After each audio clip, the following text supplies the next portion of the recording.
He told me, you'll never find your sister. She was taken out on a barge and dumped in the ocean. 30 years ago this month, a young mother up and vanished after her best friend's wedding in a small community out on the coast near Astoria. And to this day, her disappearance remains a mystery and an open investigation with Oregon State Police. And they had a logging permit, a cedar permit for there. Equipment right there, near the lake, not in it, near it. Yeah. And she would have never left Andrew, never. Everything about this case doesn't make sense. Did she leave on her own accord? Is this foul play? I just keep coming back, thinking I must have missed something. Your heart and your mind tells you to keep right on going.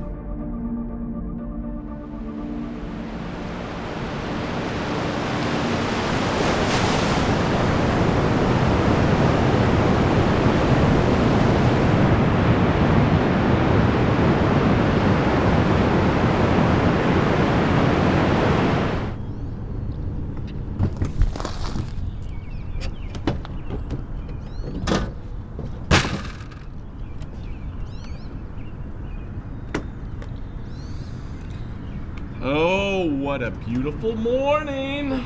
Oh, what a beautiful day. I've got a wonderful feeling. We're going to find Marty today.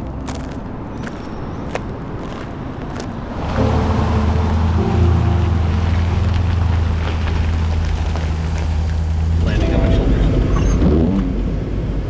30 years ago this month, a young mother up and vanished after her best friend's wedding in a small community out on the coast near Astoria. And to this day, her disappearance remains a mystery and an open investigation with Oregon State Police. And in tonight's Coin 6 Unsolved, our Amy Frazier met with family members, holding out hope still for some answers. I think the thing today was we weren't successful, but in reality, we now know in places that we don't need to search as intensely.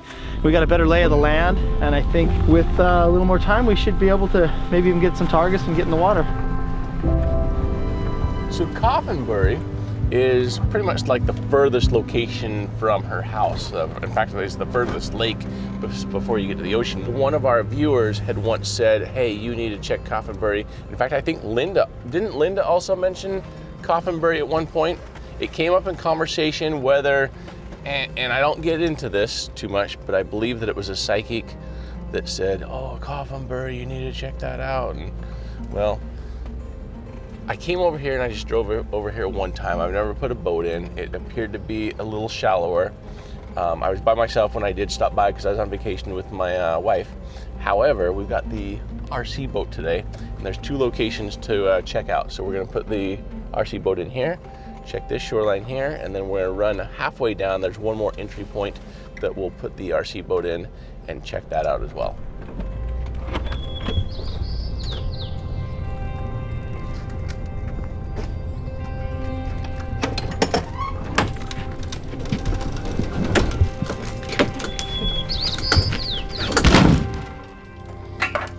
Coast Guard Airport also is right near here, so that should be a Coast Guard building.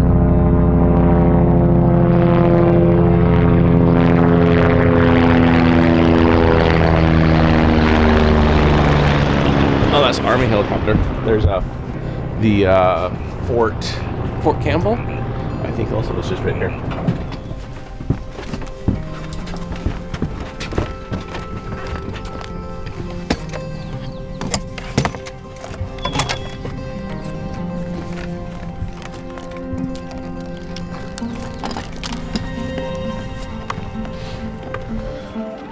Here we go. A few feet deep here.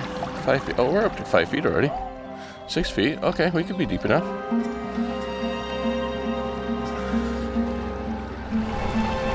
6.5 feet. All right, no truck over there.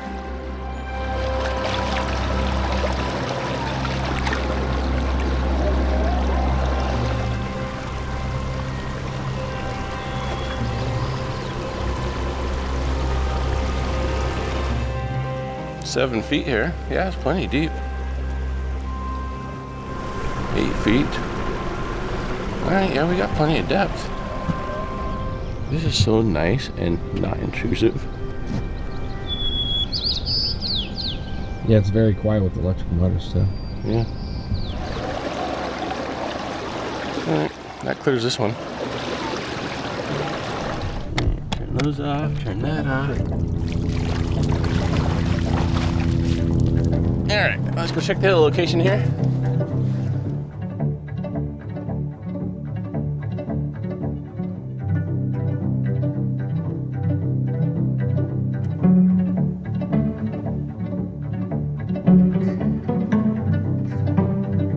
Alright, so this location, Matt, is in the event that she or somebody drove it across the grass, which is not out of the question. We've seen it before. So we'll take the boat down here and run and scan this area real quick.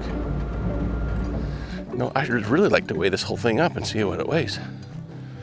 Oh, you need to get the subscribers to comment and guess on the weight, and then they get a free t-shirt. A free t-shirt?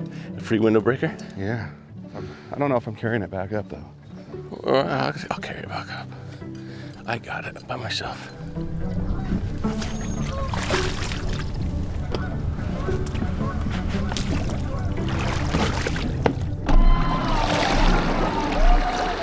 Are you straight out? Is that where you're at? Yeah, I'm straight out. All right, cool. I can reel in if you guys need me to. Yeah, if you don't mind real quick. Yeah, man. I have one pass I gotta do past you. Yeah. Thank you. Oh look, it rolled in just in time. Yeah. We got breakfast now, boys. Wow, perfect time. You know what we should start doing, Cade? That's right, we should start dragging a line behind this and we can have fresh breakfast. Catch and cook. Beautiful rainbow. Dying for sure. What you? That was breakfast. We were taking them. There'll be a vehicle in here when I came out the other day to see if there was a, just to see if the lake was stocked and stuff like that. I seen tire tracks right over here. Into the water there? Yeah. And I thought, oh yeah, for sure they came and stocked it. All right. And then now you're saying this. Oh yeah, I guess that would make sense for their tire tracks, huh? Yeah. Yeah, we're only 4 feet deep here. All right, yeah, it's just too shallow over there, nothing. Let's come back the other way.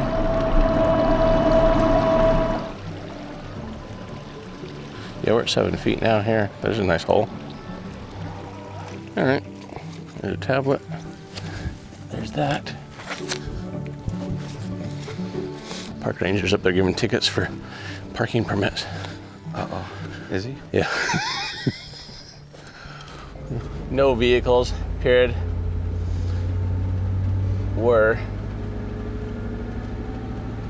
heading to dump the black tank and then we're going to head out your way, period. Here, do a little poop tank dump. You know, one of the great things about having the RV is we got everything with us when we need it. We got nap time available, bedtime available, park closest to the ramps that we need to, toilet when we need to. However, there is a dirty side to some of this as well. And I know some of you are like, you know what, Jared, I've seen RV, the movie RV, where he's never used it before, and it goes squirting up all over. And some of you are like, I'd love to see that happen to Jared. Not today, because I'm a professional pooper dumper. If you've never had an RV, and you are going to be dumping your RV, just a little lesson here for you. Dump your big tank, your big line first as your poop tank, and then you're gonna never open your valves at the same time. So then you're gonna close the valve here, so you can hear it's done going through the line. So we're gonna close that one, and then we're gonna empty what's called the gray water, which is like your shower, your sinks, and that's it. So now it's gonna basically, clean runoff water for the most part. And then really what that does is that flushes your entire line and pulls everything out through there. But the number one thing though, like I said, make sure that your other tank is now closed before you pull that valve. That's right, a little tip, life lesson for you. Does not smell good. It does not smell good at all, no. That's all your shower filth. In fact, sometimes the shower filth smells worse than the other filth. Did you notice the crackers this morning on the table had been eaten overnight? Well, let me ask. Did you eat any crackers overnight? No. The mouse got the crackers. So, we have a mouse living in the camper somewhere. It came from Central Oregon with me. And every once in a while we hear it running around in the middle of the night. And Matt And Cade saw the mouse. I've not seen the mouse, and evidently he's a nice fat mouse because he's eating pretty good.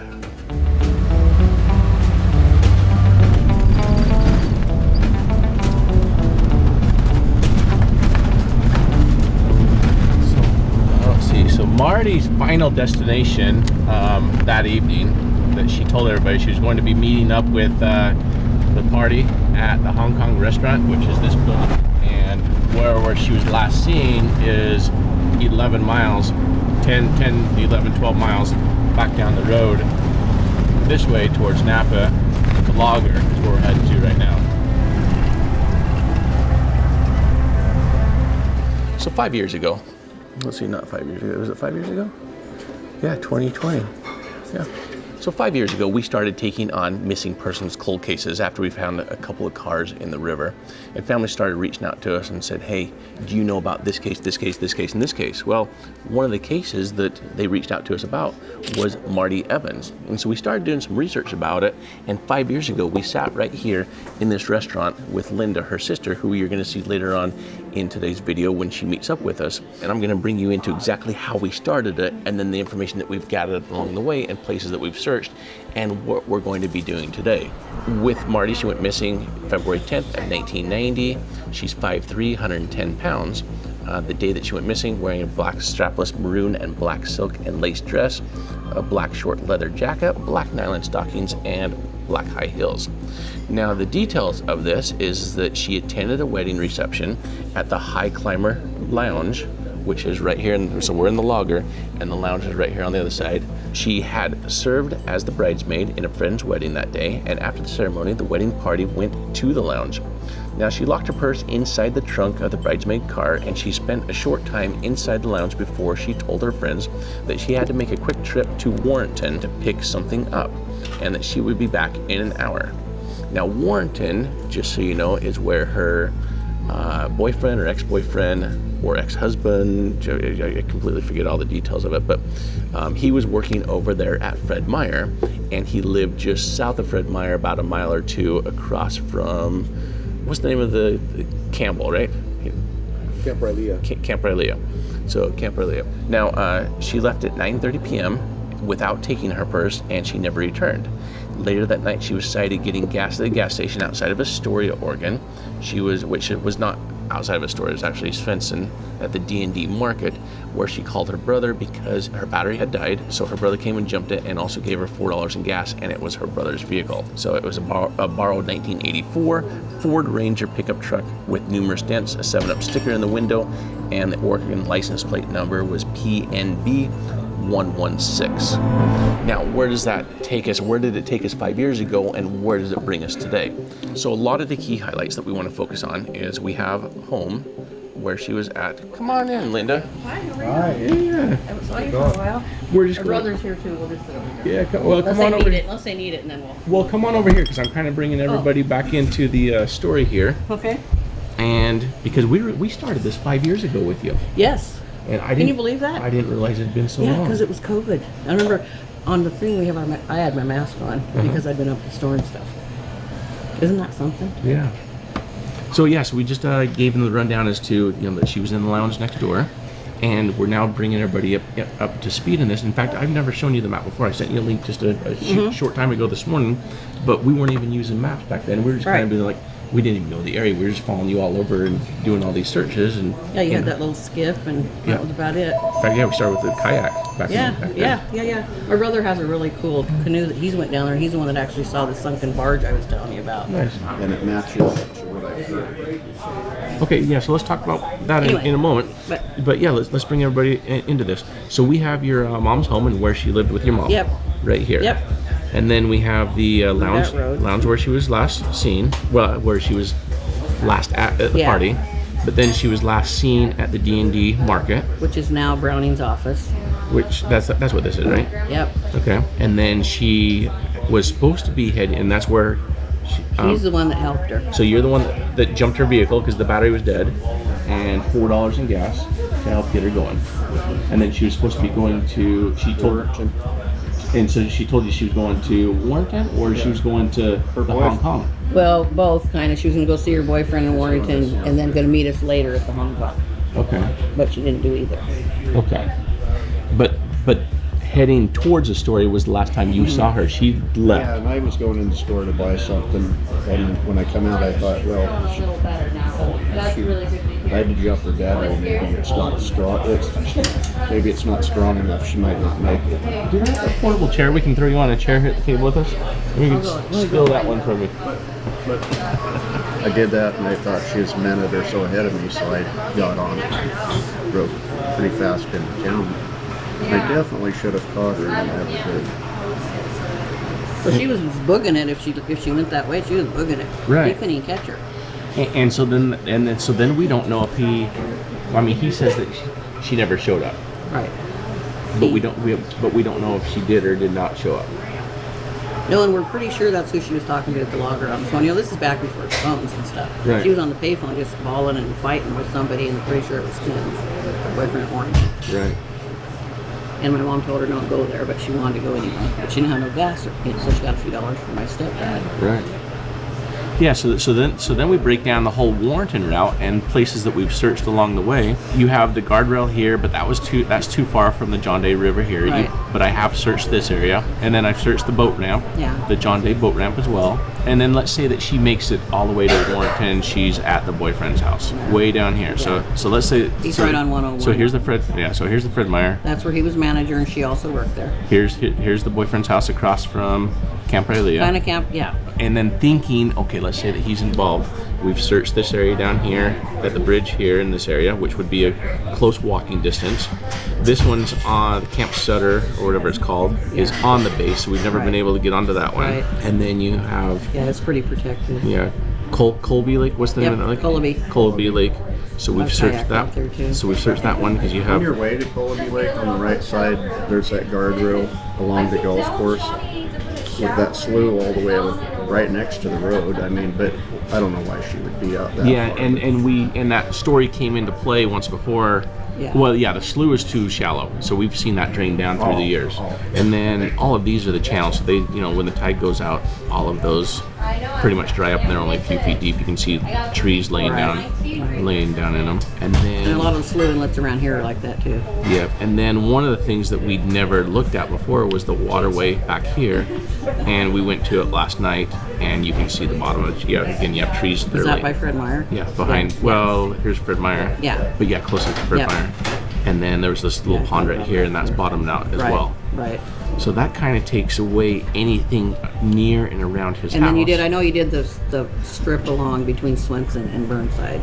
Because that's where you were at last Swenson, time. Burnside. So Swenson Island we've never done. So right. I want to. But we were on the highway though, and you kind of did that. But a lot of them places are the same way. I know because I tried to kayak up there. Do they dry up? Yeah, once you get kind of up a little. Yeah, like Mary's Creek and stuff. You go under the little bridge, but after that it gets pretty shallow. Yeah, it was like these right here.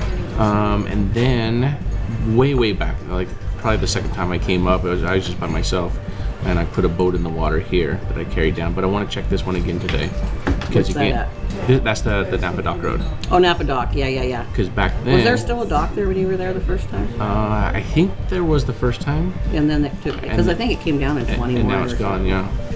They totally tore it out. There's nothing there but old piers.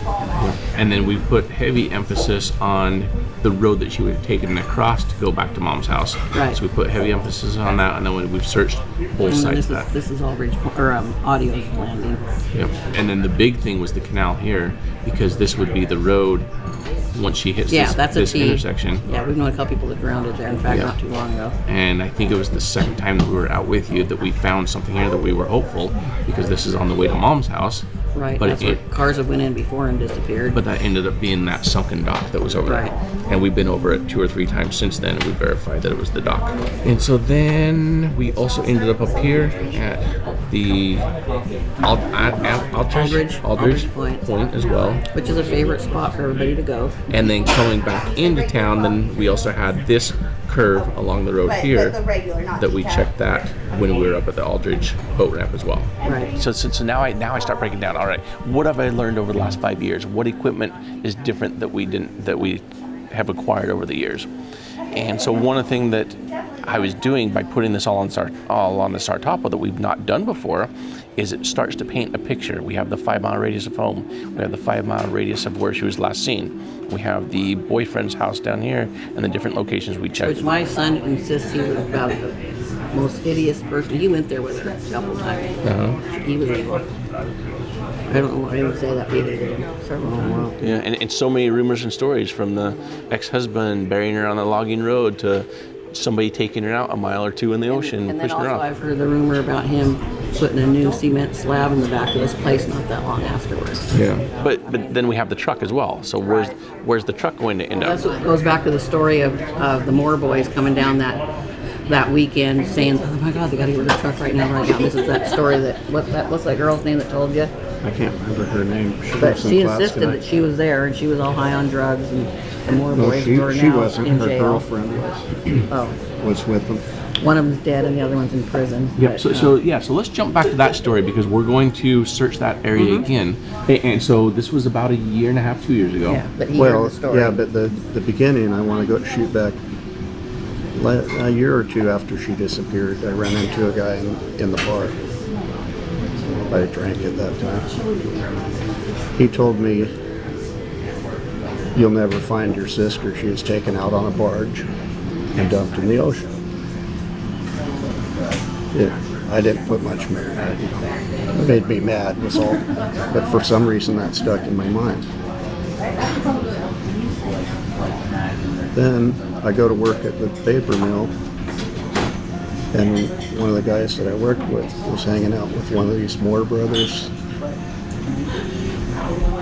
and he comes over to his department and just started checking it up because this guy that went out with him was telling the stories about what they had done the night before, and he said, "You don't ever repeat anything we did or said." He was really pissed. He said, "I have ways of making people disappear." That kind of stuck in my head. So, and then this lady I picked up in the middle of the night tells me she knows what happened. Random, that was random. And this one was random, like 2 or 3 years ago. Yeah. 2 years ago. Yeah. 2 years ago. And Marty's now been missing for 35 years. Yeah. So 33 years later, you pick up a random stranger in the middle of the night. At night, pouring down rain. She wasn't Felt dressed bad for the her 'cause she rain. was walking I around. almost drove past it, and I thought, I wouldn't have I done just that. can't leave somebody stranded on the road. Right. She said she's heading to Claskenite, which was 7-8 miles from where I picked her up. Right. And she said, "Oh, there's something I want to tell you. I know where your sister. What happened to your sister?" She told me that Or at least the truck her anyway. friend was in the house when it happened, and then the Moore brothers had killed her. And she was sitting in front of the house for a few days in her truck. And just for clarity, the Moore brothers lived over here. Is that They lived in Swenson, okay? down by Hunts Market. Okay. After I heard that, I'd gone up on railroad tracks that are all overgrown. I cut a bunch of sticker bushes and saw there was a slough that ran back in there. So we took our canoe and started going up in that slough at low tide. And about 2 feet below the water, there's a barge, sunken, Right. tied off to each side of the bank to hold it in place. And there's a garden hose. They've taken the man, like a man cover, filled it full of water and sank it right there. Now with all the other stories, thinking how easy is that to hide it, push the car into the slough and then Sink put a it. barge on top of it. Right. About where your marker is, there's a little Little slough right here. yeah, and it comes right up So it's to not where, seen from right the river. below the driveway. Okay. You have to get in there and see Pretty it. overgrown and everything. Yeah, There's because if more you were water to in there drive than up what on it the looks. driveway, I don't even know if you can see the slough Right. because there's sticker overgrown. bushes. And, So right in there, a little slough that comes in. yep. Okay. So what I want to do today then is, as I started picking this apart, a few things that I picked up on. One is we had never seen the Swenson Island before. Area. Okay. And so with And that's not a big stretch either. I mean, going down there, and there was Anything a party. could happen there, Well, too. and the whole thing is that house on the other side that's now dilapidated was also a party central. over here. When that dike breached, those houses went bye-bye. Okay. But, you know, back in the day, those were living, breathing rental houses. Right. But then also in looking at this from Mom's house, and I'm just bringing the, let's say that she's depressed. She's on the phone, she's crying. Yeah, she is upset. Her friend just got married. Life is terrible for her. And drinking. And on top of it, yeah, drinking on top of that. That intensifies everything, we know that. So let's bring her back towards the, you know what, near home, I know that right down the road, I've got this intersection here that I can just hit this at 80 miles an hour. Back then, and I can just go right into the river. Then that did not have a gate, which is not a far reach either. I mean, we don't know. Yeah, because here's the intersection where you turn to go to Mom's. Right. And instead of turning to go to Mom's, you just finish right here. Which we always went there to swim. But all I know is when she left the store, she was went that heading way, to town. Yeah, so I'm going to say let's focus on this morning, and then we're going to head down. We're going to keep the boat in the water. We'll head down. We'll check this out, where we've already checked, but we're going to check into that slough. Okay. Yeah, that's right around the corner. Yep. If you keep going, 'cause I kayak there, and if you keep going on Bug Hole, then you can end up at Aldridge Point. And then we'll head down to Knappa Dock. We'll check that out if we haven't found these locations. And then, this will be our last location, then we'll scan all of this through here. Maybe kind of concentrate where the bridge is. Yeah, but then we'll pull out at the bridge when we're done. But that gives us 3 brand new locations we never checked before. Plus we'll recheck the one and follow up on Mike's barge over there as well. My deal is, here, go ahead and eat your breakfast. Yeah. My deal is now we were supposed to be in Portland right now. They called, pushed the appointment back till 3, and I'm like, doctor at 3, so we called, try to change it. Yeah, you can get there in September. Cool. You don't think you'll have any trouble finding that inlet? No, it won't be hard at all. Okay. Yeah. We'll scan it. We'll rule these other areas out as well, and we're gonna find her. You might find something else if it ain't her. Yeah. You know, them guys were no good. I'm telling you right now. They were no good. So a jawbone only, but they have no idea who it belongs to. Do they identify how old it was? That's what I was thinking, because it can be I got Native told in American. secrecy. They were told not to say that to anybody. But they did confirm, the state examiner did call me and confirm it wasn't her. Okay. There was no match because this lady who they found was partly Oriental. Right. So they knew all that because that's how they found my aunt, was through DNA. I'm tracing her DNA back to Norway, tracing them Norway DNA back to North Dakota, tracing that DNA to Oregon, and they got a hit on my brother. Yeah. So Linda has a lot of things like follow her around within her little circle, and the happy face killer is what you're referring to for your aunt. Murdered my aunt in 1993. They found her right away, but they didn't identify her until 2022 through DNA genealogy. And they came to the door, and we thought it was about my sister. How many victims did the happy face killer have? He admitted it's 8. But they believe that. Oh, there's way more. Yeah. He was in jail with a friend of Michael's, and he told him that he killed one every day for a month.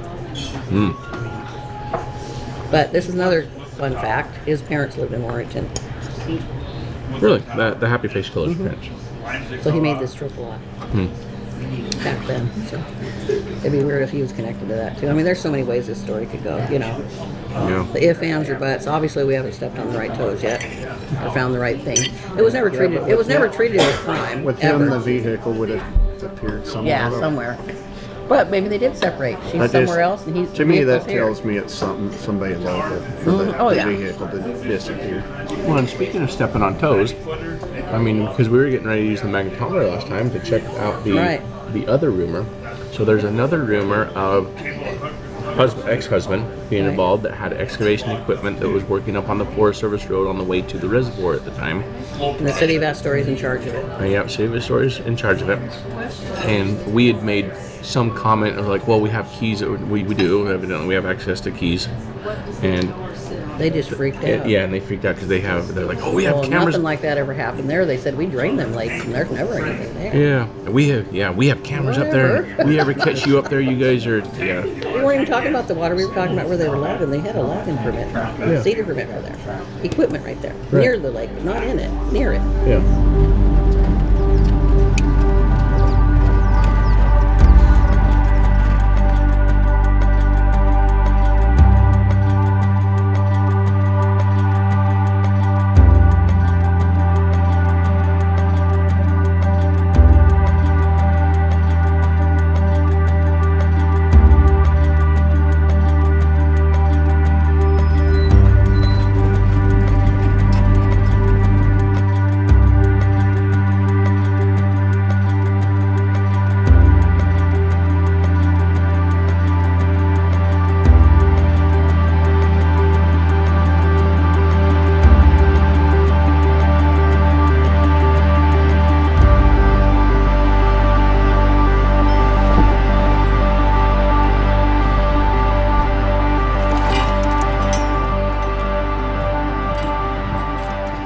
was saying that with this location, when they would come up the Dyke Road, come to the right, there's something called Bambi, like Bambi Beach. She says it's been washed away, but this is where they used to come swim as kids as well, up here on Bambi Beach. A bunch of tree logs there, kind of in conjunction with that. Just look at that image on the side scan. Like, I'm just blown away with what we've done with this one. It's that new transducer, the Garmin screen, the settings are dialed in. Like, you can just see every little log and everything on the bottom there. I guess we haven't given a sonar overview in a while, and we have quite a few things going on here. So let's start with the top one on this one. It's our side imaging. We're shooting 75 feet to the left and 75 feet to the right is my favorite setting. And the reason for that is it gives me a 150-foot spread in total, where I'm usually about 54 feet or 50 feet from the shore, 55 feet or so from the shore.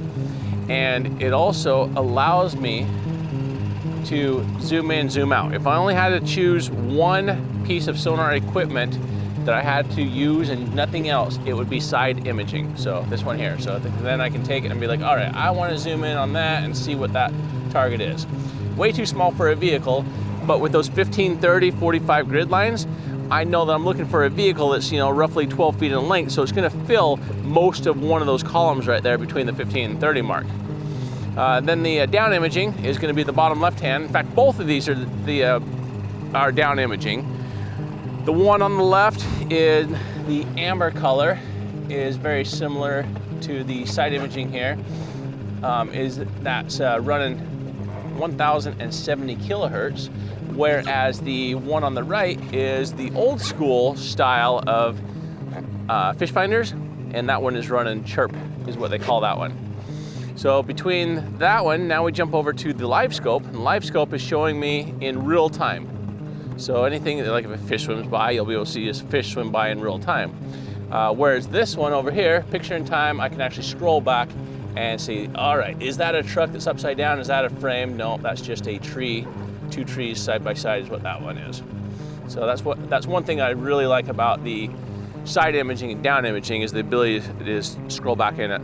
But then once we identify, let's say we see something on side, it's 30 feet to the right, we move over to the top of it, and then we use the live and we really pivot and identify whether it's our target or not.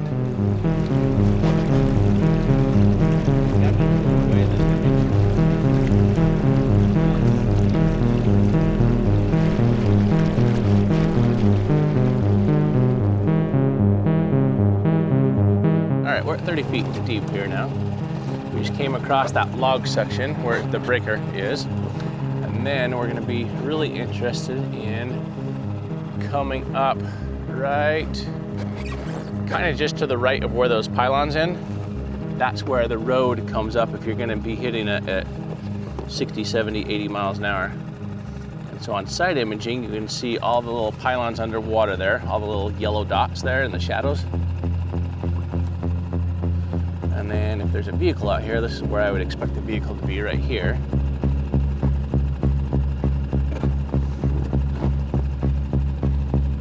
There's something to the right there, but I don't think that's not big enough.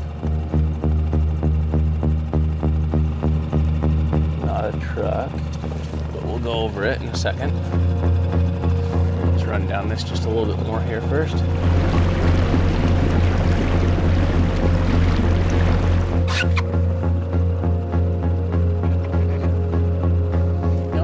About this, it's not a truck, but I just want to point this out here.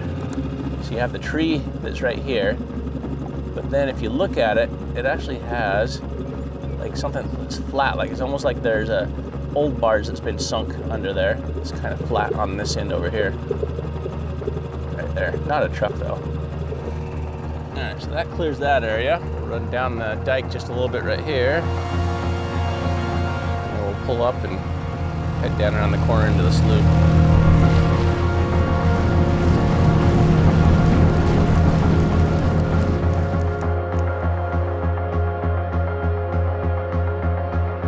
This is that slough right here that Mike was mentioning this morning.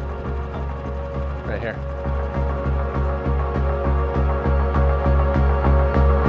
it's really shallow. Look. You said there was a barge in here. I can see it.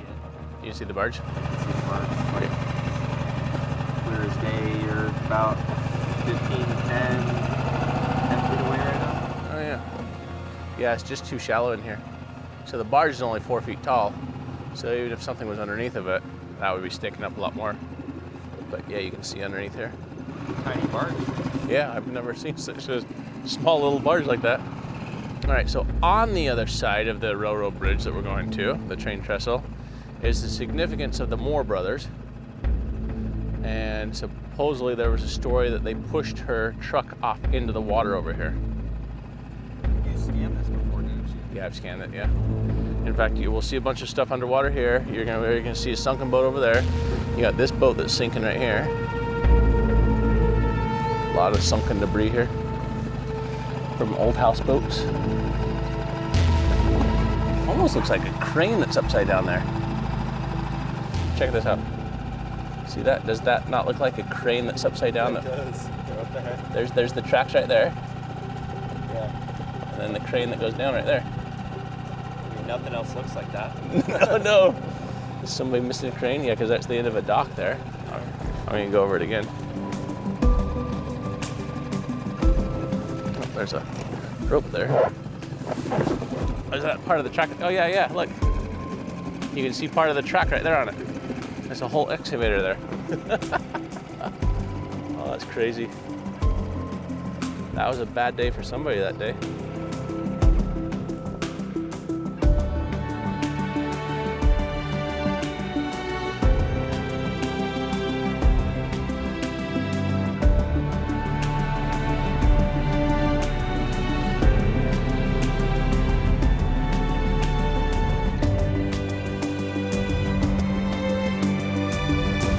Now if you think about the pieces of steel on one of those cranes, you know, they're a couple inches wide and we're able to see all that. We can see a truck. All right, the next 20, 30 feet, we should be coming up on that boat. There it is, right there. So it looks like it's 15, 20, 30 foot long for the boat.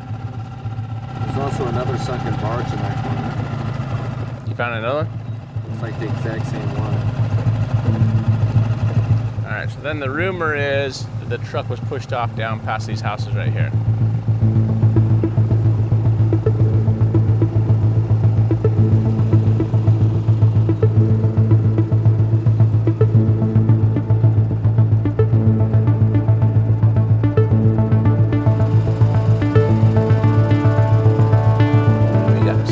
Odd right there. It comes up. See that big pile right there?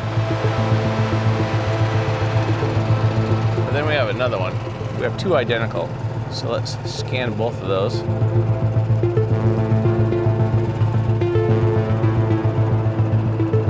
All right, so the one is a tree.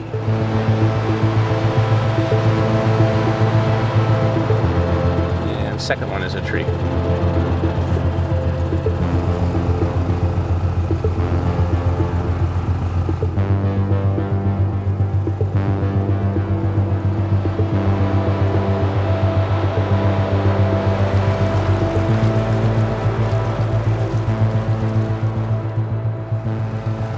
Got our buddy Matt up there. I've never had sonar work this good before, so I wanted to, since we were right there, recheck all this real quick. Yeah, we're actually able to go faster also. Oh. So we can scan about 5 miles an hour without an issue, and then if something pops up, like we see it right away. But even at 4.5, 5, I mean, it's picking up the trees perfect for me. Sweet. Yeah. Now, do you want me down at Knappa docks? You don't have to be, but if you want to meet us over there, you can. No, I'm thinking I got a nice parking spot right here. I'll hang out here until you tell me to go somewhere, if that's okay. Yeah, after Knappa docks, we'll scan that other little trestle along where the jawbone was found, and then we'll head over to Svensson after that.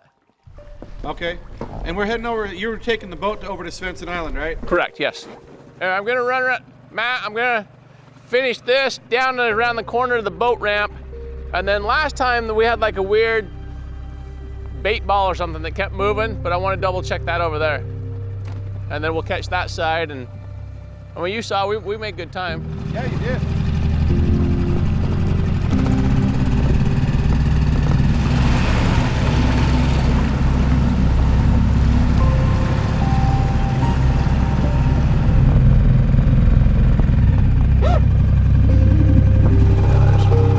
Roots on that. Roots on that. So not a vehicle.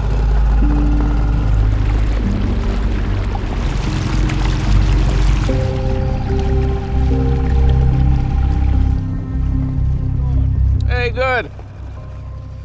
Hey, by chance, has anybody heard of any vehicles underwater in the area? No, why? Okay. Well, we're working the Marty Evans case from 35 years ago, and we just, every time we get new equipment and upgrade, we tend to come back to it and rescan and check a few things out. Yeah, I'm actually related to that myself. Yeah. All right, well, we're gonna keep going. Yeah, well, good luck. Yeah, beautiful dogs. All right, so now years ago, behind us, Knappa dock that we're coming up to, where the concrete is at, there used to be a dock that you could come out on and drive out onto it. And so we're going to search out from there, a little bit further from shore than we normally would for that reason.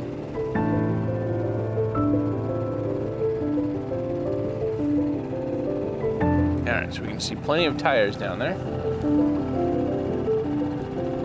Lots of trees. And being able to see the tires like that is one of the nice things, knowing that if there happens to be a truck in here that's not going to be buried based upon the tires sitting up there on top still.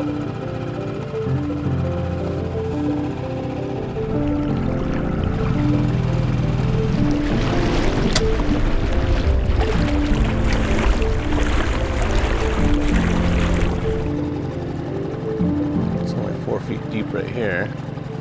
They're fishing off the bridge right there.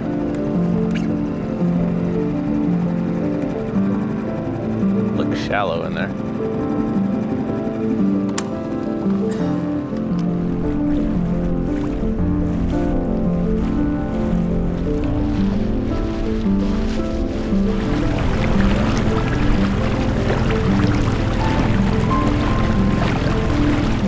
Yeah, this is the Swenson Slough, or Swenson Island is where we're at now. We're gonna be going at about 4 miles an hour, so it should take us about 30 minutes to get to Matt.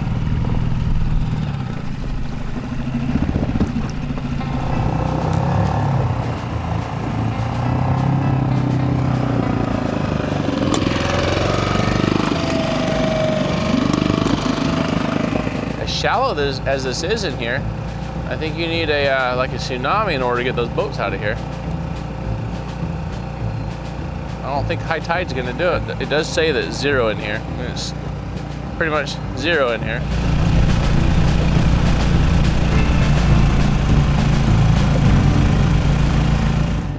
Yeah, I might have to start paddling in a second.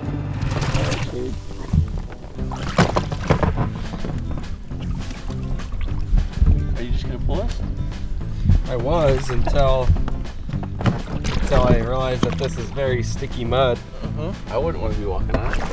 Actually, that's not too bad. You're not sinking that much, are you?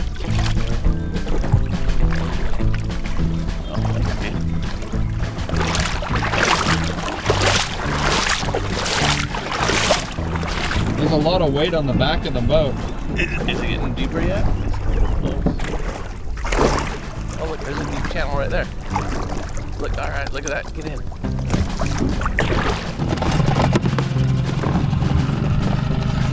Good thing I didn't continue walking backwards. CK. All right, there we go. It is now a whole 4 feet deep. I'm running out of places. There's one more bend before we go around the corner. We should see Matt. In fact, yeah, I can see Matt up there. No idea where Marty is. So how much truth is to the, you know, what Mike had to say this morning, where, you know, he's now had a couple of people that have flat out told him, you're never going to find Marty. You're never going to find her truck. Is there truth to that? Or is this nothing more than an accident somewhere? Did she make it down to Warrenton? Did she see her boyfriend, and did he see her? Did he not? Did he have something to do with it? Did the ex-husband have something to do with it? We don't know, and most of these players are no longer with us. You know, there's the brothers as well. The whole rumor of the vehicle being pushed off, but we double scanned that one again today by the trestle. So many rumors. The longer these cases go on, the more rumors there are, and it's now been 35 years and no sign of Marty Evans. But if you happen to have been there that night and you happen to have seen something, you know something, get a hold of the sheriff's office or drop us an email, support@adventureswithpurpose.com, and you know what? Your tip might just be the one that's going to lead us to bring Marty home. So anyway, we appreciate you being a part of this with us. Leave your comments down below. Let us know what you think about this case and what are we missing? Where else should we be looking? We'll see you on the next one. Thanks very much. Bye-bye.